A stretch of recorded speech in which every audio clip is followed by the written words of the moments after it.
It's my privilege to be able to introduce the next two speakers, and I'm looking forward very much to listening to what they have to say. First, we're going to hear from Jordan Diamond. This is Oh, you're flipping them. Okay, well, I was ready, but you didn't give me my instructions. All right, on my toes.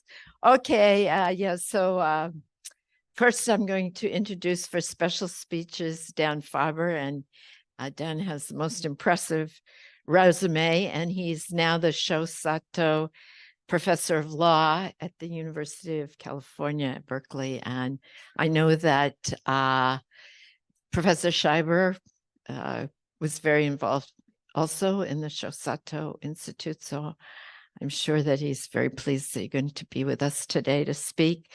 His resume is so impressive. I feel like I should have studied harder or something when I was in school. Summa cum laude from College of Law. Well, that wasn't good enough. You had to be valedictorian too. So I'm very honored to be able to be with you. And he's also clerked for Justice John Paul Stevens at the United States Supreme Court. So I can see that he and Harry must have had a lot of things to talk about when I look at some of the books that he's written. So I'm looking forward very much to hearing from you, Professor Faber.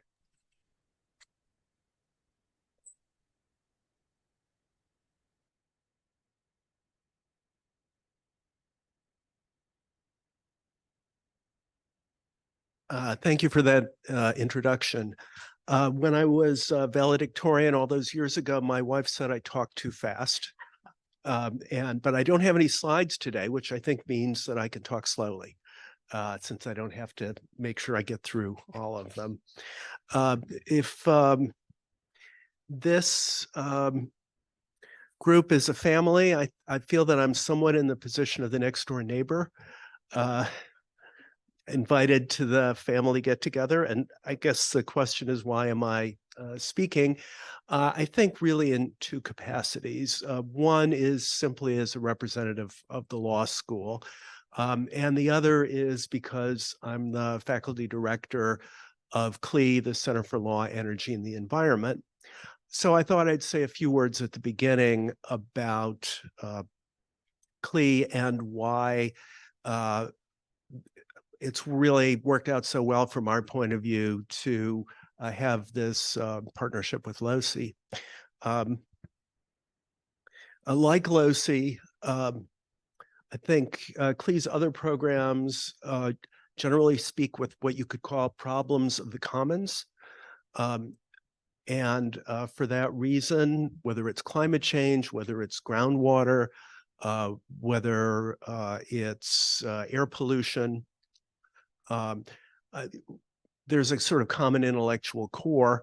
We've also seen just how closely climate change and ocean issues and the law of the sea are interrelated today. I've certainly learned a lot about the Arctic and about some of the challenges due to shifting boundaries, or at least shifting coastlines.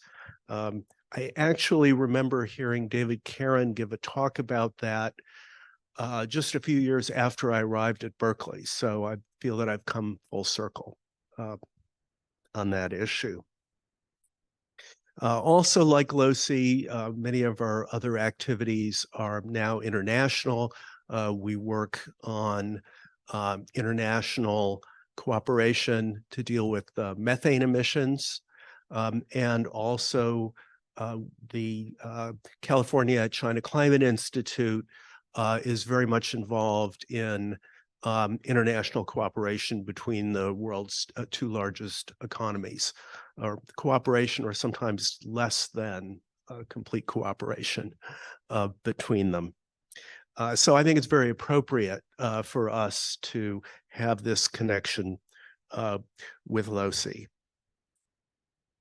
Let me turn to my main topic, which is Harry Scheiber and his contributions. I learned a lot actually about Harry's work in preparing for this talk. I came to Berkeley relatively late in Harry's career. And for me, life at Berkeley began when I arrived. So there was a lot that I didn't know about.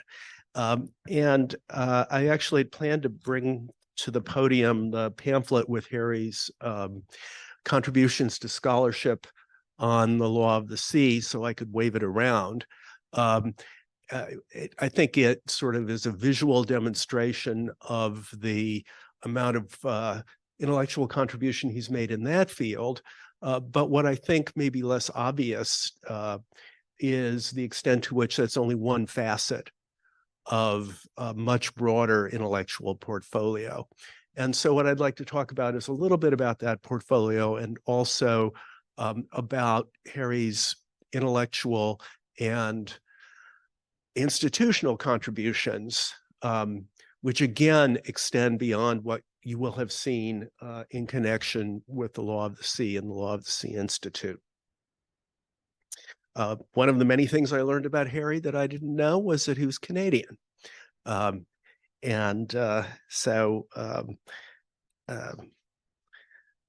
Somehow or another that he must have lost the accent somewhere along the way, because I didn't pick up on that. That, of course, was not the most important thing that I learned. So it's really kind of hard to overstate the degree of contribution that Harry had made to the law school, and through the law school, I think more generally, to academia. And one part of that contribution, which I really wasn't aware of, was his contribution to the jurisprudence and social policy program here. JSP is the premier PhD program in law and legal studies in the US. It's intensely interdisciplinary and has been on the forefront of research in history, sociology, philosophy of law as ways of understanding the legal system. Of course, I knew that Harry was a longtime member of the program and a key faculty member, but what I didn't know was about his earlier leadership in chairing the program as a chair first and then associate dean for a total of what I think was 8 years. And this was at a crucial time in the evolution of that program because it had just been launched. The original sort of founding father had, I gather, disengaged a bit, and it was really kind of unclear what direction things were going to take when Harry stepped in. And really, as one of the JSP longstanding faculty members told me, really ensured that it would be a true interdisciplinary program for the study of law in all its dimensions. So that's a program that now has, I think, 15 faculty or so, many graduate students, a very illustrious group of graduates.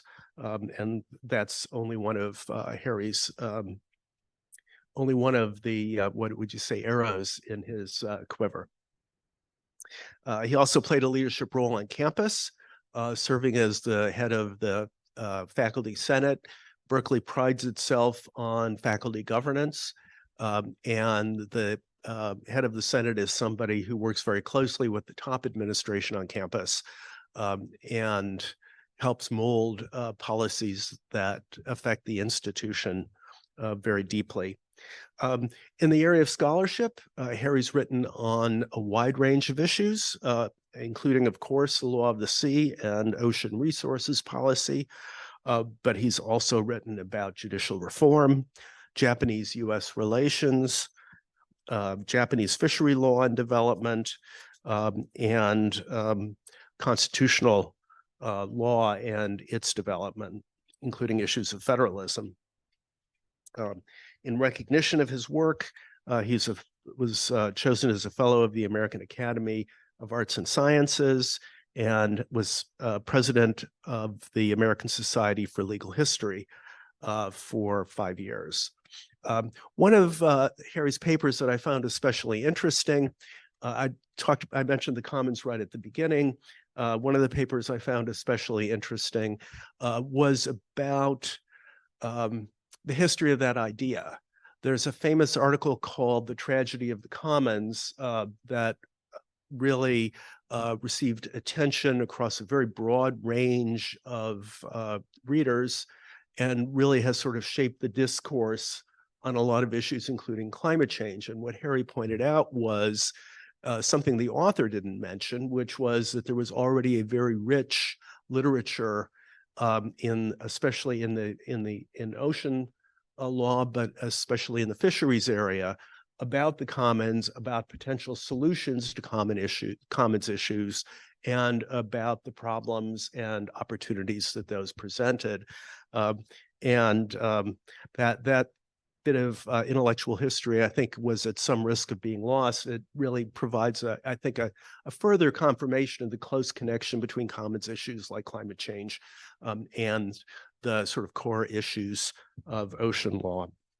I'm not going to say much about the Law of the Sea Institute because you all know about that probably more than I do.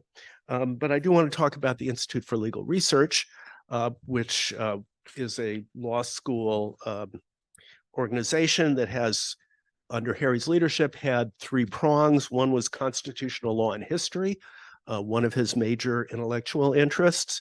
The constitutional law program organized conferences and forums on constitutional issues, often in partnership with other programs such as the Center for the Study of Law and Society. Another area relating again to oceans, but also broader, as environmental law and history, a program that brought in annual speakers on topics including management of marine resources and sort of presciently the transition to clean energy. There's also the Shosato program in Japanese and US law, which was mentioned earlier. I think I'm at risk of running a little bit over length, so I'll try not to go into as much detail as I would like. But that program was launched by Professor Shosato and by Sandy Kadish. But after Professor Sato died in 1986 and the program was named for him, it really needed a strong leader to bring it to fulfillment. And it's really had a remarkable success in building connections between legal academia in the US and Berkeley in particular, and in Japan. And the program has also, I think, begun making connections with other Asian countries, including Korea.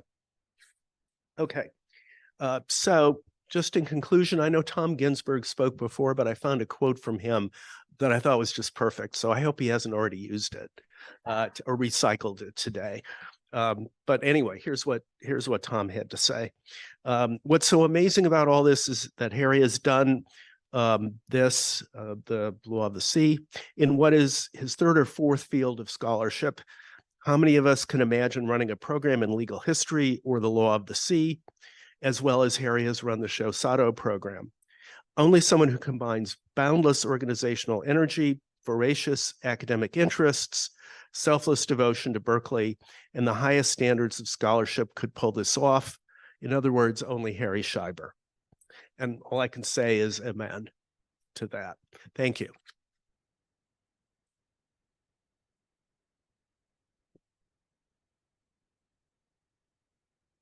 Well, thank you very much, Dan, for those beautiful comments and about Harry and your statement that CLI feels that LOSI has a good home with it. So I think that's very much appreciated. And obviously, CLI can do a fabulous, incredibly good job, and we very much appreciate this conference and everything that's been done to honor Harry. And so next we will hear from Jordan Diamond, also another CLI success, and also, of course, we appreciate all the help that she has given Harry over the years to make the LOSI Institute a continuing activity of the highest quality. So right now, Jordan has left us and is moved on to be president of the Environmental Law Institute. We do miss her, but we know she's doing a great job on in independent research and education, focused on environmental governance, which is very much needed. She was also part of CLE, so the family relationship does go on between LOSI and CLE in various different ways. And I know she recently received an ABA award for her work as an environmental advocate, and I know her personally as a very strong environmental advocate. So, Jordan, could we have you take over so I don't have to listen? Thank you so much, Sherry. And Harry, it's so nice to see you. And Susan, we can see you trying to get out of the frame, but good to see you, Susan. It is a true honor to be here. First, thank you so much to Louise, to Maya for all the organization you've done, to Dr. Kwan, who I'm not sure if he's in the room right now. To Dr. Kwan, I know Charity's not here. I'm so cool for everything you've done to organize this. It really is an honor to be here today. I have the incredible fortune of having been asked to talk about anything non-substantive, and to not talk about any in-depth analysis of Law of the Sea, and really to talk about Harry outside of his scholarly achievements, something I am thrilled and honored to do.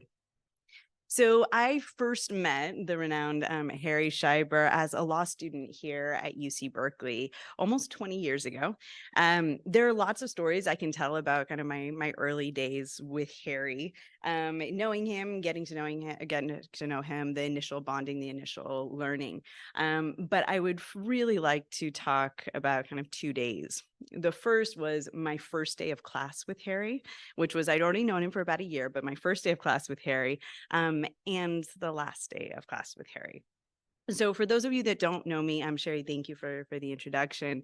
But I am an environmental lawyer, and within the broad realm of environmental law and policy, throughout my professional and academic career, I've always had a focus on the oceans. Always been interested in the causes of and effects of what's going on in the marine environment, whether that's the status of fisheries around the world, what climate change is doing to the ocean, marine water quality. That's always just kind of where I gravitated. And part of why I was excited to go to UC Berkeley for law school is because it was one of the few law schools that had a course in ocean law and policy. Now, you couldn't sign up for ocean law and policy as a first-year law student. It wasn't an elective available. So I waited a year and a half of law school in order to take ocean law and policy. And I tell you all of this kind of about my background just to explain how excited I was for the first day of class. Because as Sherry's mentioned, I work on environmental conservation. I was so excited to have a class where we were going to talk about all the major issues facing the ocean today, all of the current debates about what we are going to do about ocean governance, what was working, what wasn't, and just generally to engage in conversation about the marine environment today. Okay, so underscore today. So Harry came into class and sat down, and we all quieted down. And then the first words out of Harry's mouth were, "I'd like to start in the year 1609. And did he just say 1609? And I looked around, and we can all laugh and say, well, Grotius was so impactful and you have to start with Mare Liberum. And okay, we all know this. But as a second-year law student who had no idea about Dutch jurisprudence, I was horrified. I didn't know what was going on. Is this what I've been waiting for?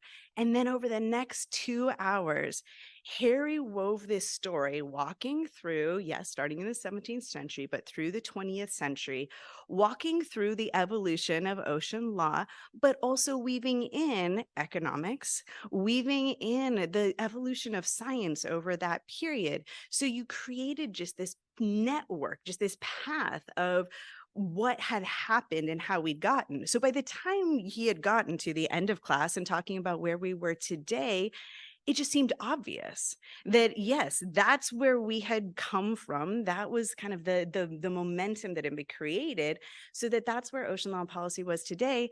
And then it gave you this glimpse of where it was going to be.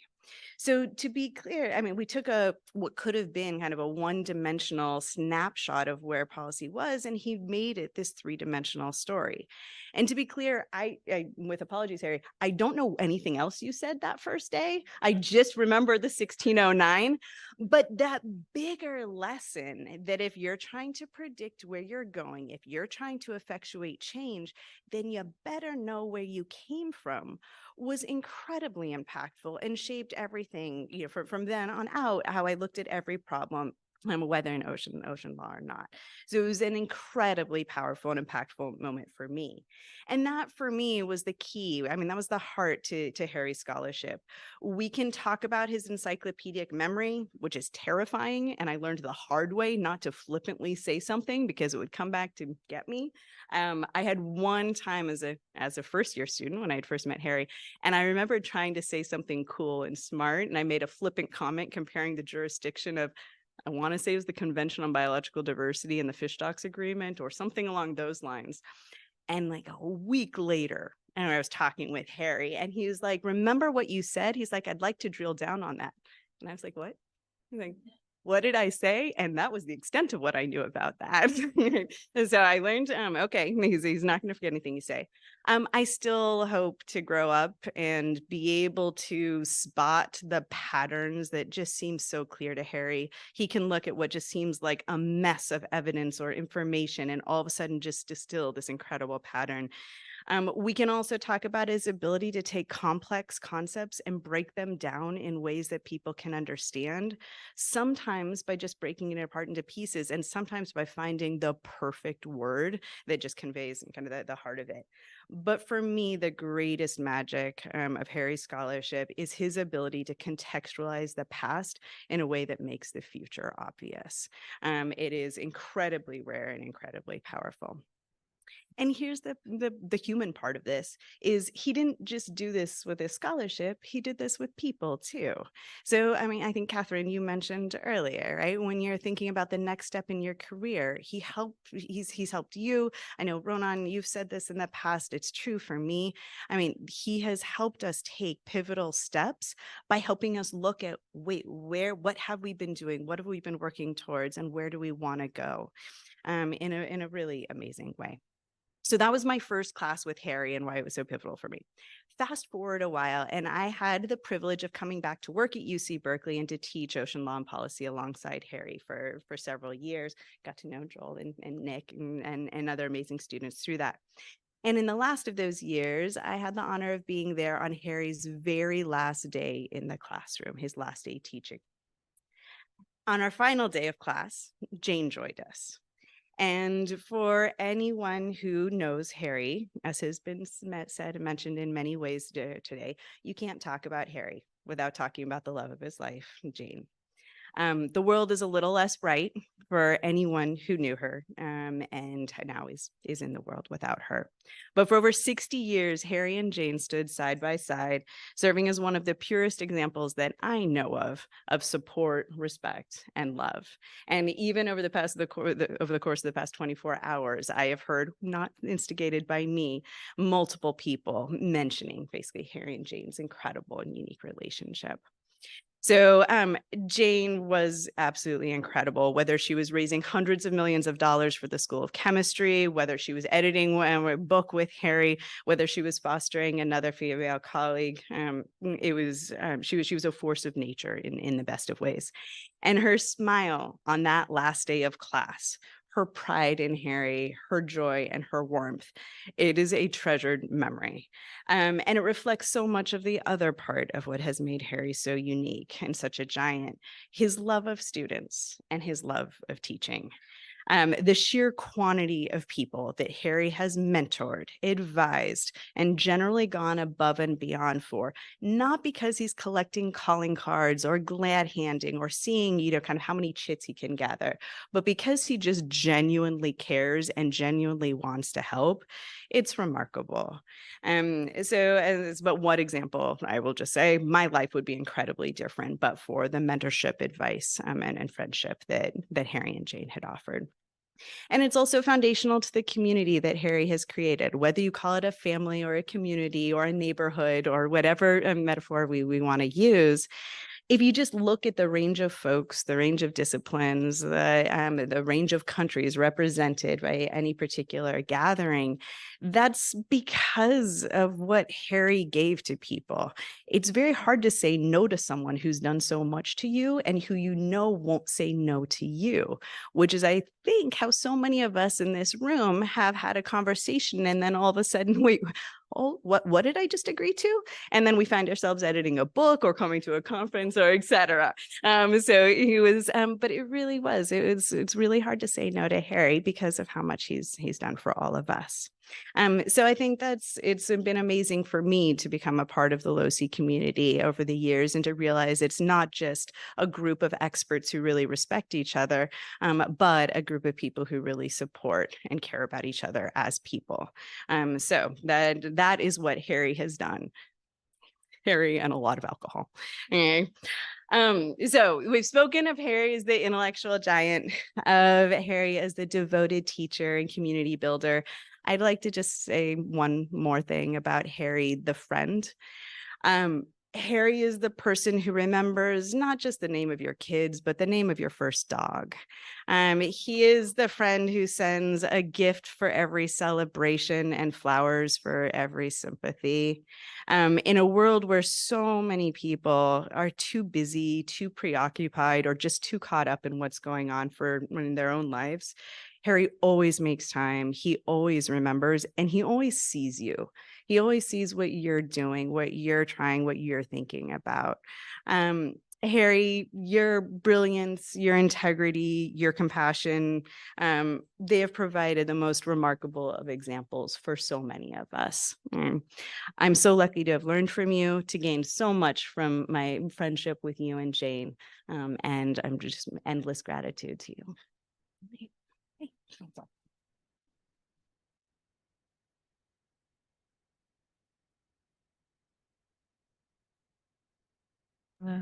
You can try. Go ahead. Try to talk. Louise, I hope I can just say one thing by way of postscript. Can they hear you? Can you hear? Yes, please. Go Okay, ahead. if you can hear me. Jordan was good enough to mention my very last class after 60 years of teaching, including my teaching assistant days at Cornell as a new graduate student. And my first week as a graduate student at Cornell, recently graduated from Columbia. I was just barely age 20 at the time. I was given an American history section in a big course of about 300, but the sections were small. And right in the middle of my first class course, I was trying to piece together the fortitude to get through that hour and not to make a fool of myself. I was working, and all of a sudden this very lovely looking young woman got up and walked out. And I thought, well, I don't know what I've done wrong, but I'm going to go on. And that was the last I thought of it for a long time. And it turned out that Jane attended my first class, but she walked out because she wasn't feeling well. And after taking a break for the week between the sections, I later learned she decided that I was too young. She's going to switch to the section of the World War II vet who was 10 years older than I, and have his class. It was a pretty good decision. He turned out to be a terrific historian, Morton Rothstein. Well, in my last class in 2015, that's 60 years later, exactly, Jane came to my last class. I don't know many people could say that the first and last class were attended the way Jane was at mine. The big difference, two big differences. One, as Jordan said, she didn't walk out this time. And you said that she had a big smile of respect and love, and I certainly had that for her. And the second thing was a contribution of her alone. She stayed up late on a busy day the night before baking brownies for the class. And so she came to my last class with goodies for everybody. And it was such a fitting end for a fabulous journey that I can hardly explain. But thank you all, and thank you who talked about the personal aspects and how important Jane's contributions were in every way to our life together, but also to the lives of other people with whom who had meant so much to us and to whom we were devoted. So thank you all for today. Thank you, Louise.